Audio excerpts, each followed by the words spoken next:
আসসালামু আলাইকুম। সংবাদে আপনাদের সবাইকে স্বাগত জানাচ্ছি। আমি ফিরোজ তোহা। শুরুতেই সংবাদ শিরোনাম। বাংলাদেশের সর্বশেষ গুরুত্বপূর্ণ আপডেট সংবাদে আপনাকে স্বাগত। শুরুতেই সংবাদ শিরোনাম, পরে বিস্তারিত। শুরুতেই জানিয়ে দিব, সাবেক মন্ত্রী শাহজাহান খান গ্রেপ্তার। আওয়ামী লীগ সরকারের প্রেসিডিয়াম সদস্য এবং সাবেক মন্ত্রী শাহজাহান খানকে রাজধানীর থেকে গ্রেপ্তার করেছে ঢাকা মহানগর গোয়েন্দা পুলিশ। এরপর জানিয়ে দিব, 1 মাস পূর্তিতে দেয়া বক্তব্যে প্রধান উপদেষ্টা বললেন, আমার প্রথম কাজ হবে গত সরকার আমলে নির্মম হত্যাকাণ্ডের বিচার করা। জানিয়ে দিব, উপদেষ্টা পরিষদের সিদ্ধান্ত, বিচার শেষের আগে আওয়ামী লীগ রাজনীতি করতে পারবে না। ছাত্র জনতার হত্যা সম্পূর্ণ বিচার নিশ্চিত না হওয়া পর্যন্ত পরাজিত ফ্যাসিবাদী শক্তিকে পুনর্বাসিত করার কোনো সুযোগ দেবে না অন্তর্বর্তীকালীন সরকার। আজ প্রধান উপদেষ্টা ডক্টর মোহাম্মদ ইউনূসের নেতৃত্বে উপদেষ্টা পরিষদের বৈঠকে সিদ্ধান্ত নেওয়া হয়েছে বলে জানিয়েছে শ্রম এবং কর্মসংস্থান ও যুব ক্রীড়া উপদেষ্টা আসিফ মাহমুদ সজীব ভুঁইয়া। এদিকে কুমিল্লার সাবেক অর্থমন্ত্রী সহ 85 জনের বিরুদ্ধে মামলা। কুমিল্লার সাবেক অর্থমন্ত্রী আহম মুস্তফা কামাল, নাঙ্গলকোট থানা পুলিশের সাবেক ওসি নজরুল ইসলাম সহ 85 জনের বিরুদ্ধে হত্যাচেষ্টার মামলা দায়ের করেছে এক আইনজীবী। এবারে জানাবো, ভারতীয় বিএসএফের গুলিতে বাংলাদেশি কিশোরী হত্যার তীব্র প্রতিবাদ। মৌলভীবাজার জেলার সীমান্তে ভারতের সীমান্তরক্ষী বাহিনী বিএসএফ কর্তৃক এক বাংলাদেশি কিশোরীকে হত্যায় ভারতের কাছে তীব্র প্রতিবাদ জানিয়েছে বাংলাদেশ। গত 1 সেপ্টেম্বর মৌলভীবাজার জেলার জুরি উপজেলার সন্নাদাস নামে 13 বছর বয়সী এক বাংলাদেশি কিশোরীকে গুলি করে হত্যা করে ভারতীয় সীমান্তরক্ষী বাহিনী বিএসএফ। এবং সর্বশেষ জানিয়ে দিব, দুর্নীতির বরপুত্র সারোয়ার কানাডায় পালিয়েছে। সাবেক অর্থমন্ত্রী মোস্তফা কামালের ছোট ভাই তিনি। কুমিল্লা 10 আসনের সাবেক সংসদ সদস্য, কুমিল্লা দক্ষিণ জেলা আওয়ামী লীগের সভাপতি এবং সাবেক অর্থমন্ত্রী আহম মোস্তফা কামালের ছোট ভাই দুর্নীতির বরপুত্র খ্যাত গোলাম সারোয়ার সপরিবারে কানাডায় পালিয়েছেন। 5 আগস্ট সরকার পতনের আগে অস্বাভাবিক পরিস্থিতি দেখে এক ছেলে এবং এক মেয়ে স্ত্রী সহ কানাডায় পাড়ি জমান তিনি। স্থানীয়দের দাবি, আওয়ামী লীগ সরকারের 15 বছরের বড় ভাই মোস্তফা কামালের প্রভাবে ধরাকে সরাজ্ঞান করেছেন সারোয়ার। চাঁদাবাজি, টেন্ডারবাজি, জমি দখল, নিয়োগ বাণিজ্য বদলি এবং নির্বাচন জালিয়াতি, লালমনিরহাট লালমাই পাহাড় দখল, পদ বাণিজ্য সহ সব ধরনের অপকর্মের মূল হোতা ছিলেন তিনি। এসব অনিয়ম দুর্নীতির মাধ্যমে তিনি কামিয়েছেন হাজার হাজার কোটি টাকা সম্পত্তি। গোলাম সারোয়ারের বিরুদ্ধে প্রতারণা এবং হত্যাচেষ্টার অভিযোগে পৃথক 2টি মামলা দায়ের করা হয়েছে। প্রিয় দর্শক, এতক্ষণ শুনছিলেন সংবাদ শিরোনাম, এবারে বিস্তারিত। তবে তার আগে বন্ধুরা, অনুরোধ থাকবে এই সংবাদটিতে একটি লাইক দিন। এই চ্যানেলে আপনি নতুন হয়ে থাকলে আমাদের সংবাদটি দেখতে দেখতে চ্যানেলটি সাবস্ক্রাইব করে রাখুন। কমেন্ট করে আপনার মূল্যবান মতামত জানিয়ে দিন বন্ধুরা, আপনি বিশ্বের কোন দেশ থেকে বা বাংলাদেশের কোন স্থান থেকে আমাদের সংবাদটি দেখছেন এবং শুনছেন। এবারে বিস্তারিত। সাবেক মন্ত্রী শাহজাহান খান গ্রেপ্তার। আওয়ামী লীগের প্রেসিডিয়াম সদস্য এবং সাবেক মন্ত্রী শাহজাহান খানকে রাজধানীর একটি বাসা থেকে তাকে গ্রেপ্তার করেছে ঢাকা মহানগর গোয়েন্দা পুলিশ। বৃহস্পতিবার 5 সেপ্টেম্বর মধ্যরাতে ধানমন্ডির একটি বাসা থেকে তাকে গ্রেপ্তার করা হয়। ডিএমপির অতিরিক্ত পুলিশ কমিশনার গোয়েন্দা রেজাউল করিম মল্লিক গণমাধ্যমকে বিষয়টি নিশ্চিত করেছেন। তবে কোন মামলায় তাকে গ্রেপ্তার দেখা হয়েছে সেটি এখনো জানা যায়নি। এ বিষয়টি বিস্তারিত জানানো হবে বলে জানান রেজাউল করিম মল্লিক। অবশেষে দ্বাদশ জাতীয় সংসদ নির্বাচনে মাদারীপুর 2 আসনে রাজৈর মাদারীপুর সদরের একাংশ থেকে টানা 8মবারের মতো নৌকা প্রতীক নিয়ে সংসদ সদস্য নির্বাচিত হন শাহজাহান খান। বর্তমানে তিনি আওয়ামী লীগের প্রেসিডিয়াম সদস্য এবং বাংলাদেশ শ্রমিক ফেডারেশন কার্যনির্বাহী সভাপতি। 1 মাস পূর্তিতে দেয়া বক্তব্যে প্রধান উপদেষ্টা বললেন, প্রথম কাজ হচ্ছে আমার হত্যাকাণ্ডের বিচার নিশ্চিত করা। অন্তর্বর্তীকালীন সরকারের প্রধান উপদেষ্টা ডক্টর মোহাম্মদ ইউনূস বলেছেন, দায়িত্ব নেয়ার 1 মাস আমরা বিপ্লবের প্রকৃত লক্ষ্য অর্জনের জন্য গুরুত্বপূর্ণ সংস্কারের কাজ শুরু করেছি। আমাদের কাজ জুলাই এবং আগস্টের হত্যাকাণ্ডের বিচার এবং জবাবদিহিতা নিশ্চিত করা। একই সঙ্গে ডক্টর ইউনূস বলেন, আমরা এগিয়ে যাচ্ছি। এখানে আমাদের বড় চ্যালেঞ্জ হচ্ছে দুঃশাসন এবং স্বৈরশাসন দ্বারা সৃষ্ট ক্ষত পূরণ করা। এজন্য আমাদের প্রয়োজন একতা এবং সমতা।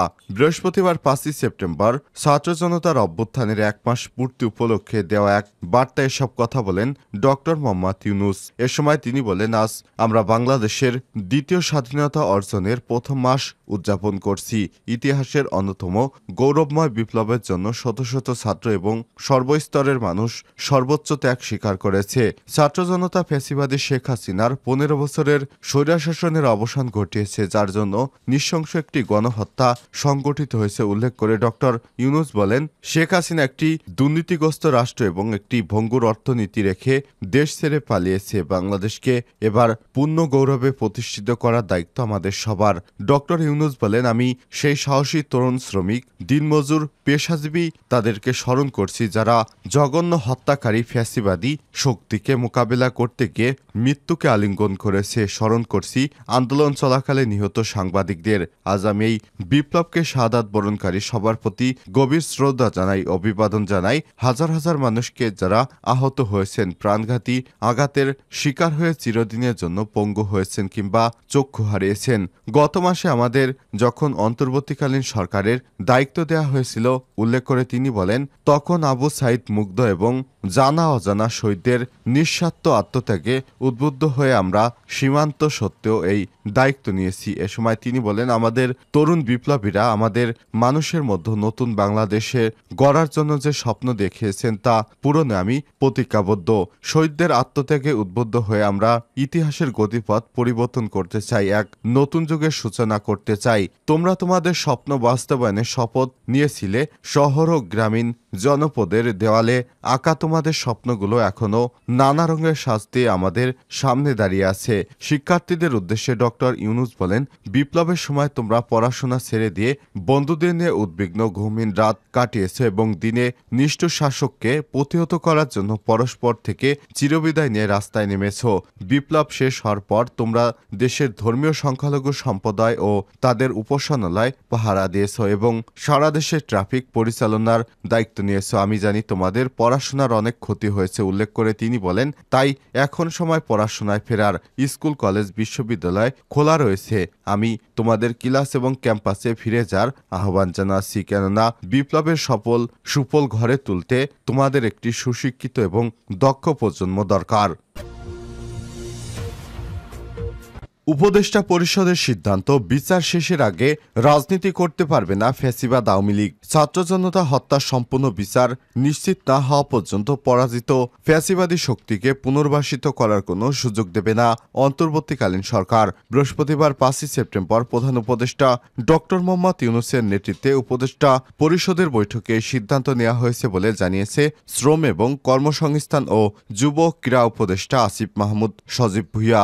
বৈঠকে সন্ধ্যায় ফরেন সার্ভিস একাডেমিতে আয়োজিত সংবাদ সম্মেলনে তিনি এমনটি জানিয়েছেন। উপদেষ্টা পরিষদের বৈঠকে আলোচিত কর্মসূচি থাকা অন্যান্য প্রসঙ্গ নিয়েও কথা বলেছেন আসিফ মাহমুদ। যুব এবং ক্রীড়া উপদেষ্টা বলেন, ফ্যাসিবাদী শক্তি বিভিন্ন উপায়ে সংগঠিত হওয়ার চেষ্টা করছে। দেশের মানুষ তাদের অপতৎপরতার বিষয়ে সজাগ আছে।